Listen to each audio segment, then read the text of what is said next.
政治的消息来看，这立法院昨下晡呢是来送出总预算案甲财违法的修正案。行政院是来批评讲，这份总预算呢是头一届无甲删除的总数甲写出来，而且这财违法的修正嘛是同款有问题。民进党团吴思瑶是讲，这拿病赢呢是两粒财政炸弹做一届甲蹦蹦起来，也若拿赢煞呛讲，其实删除的概念已经讲甲足清楚啊。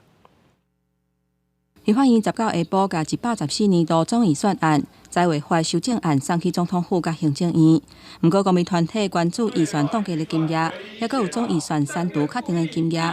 审查报告内底煞无写，呼吁行政院提出复议案。删了这些预算，因为你重复删，因为你删到负数，你最后算不出总额。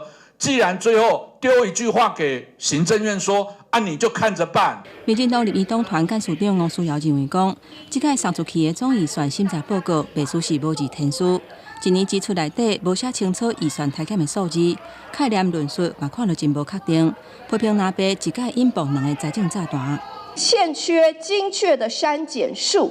这样子的状况是前所未见，用这种模糊不清、模棱两可的审查结果，就是要甩锅行政院，行政院自己去调节，行政院自己去试算。请问，你把行政院卖了，还要行政院自己替你数钞票？他硬要这样挑剔，我们也没有办法哦。统算的部分要砍937亿，其他的你自己砍，这个是讲得很清楚。他提复就提复一把，我们就否决吗？就这样子嘛，这个系统是要落幕吗？行政院表示，总预算历史上头一届无写总删除的数字，互人质疑敢有符合预算法规甲宪法。财违法修正嘛明显有问题，甲总预算产生竞合两案做伙送出去，甚至引起先后顺序的争议，严重影响国家财政。会建议合法合宪的救济方式。公视新闻台北报道。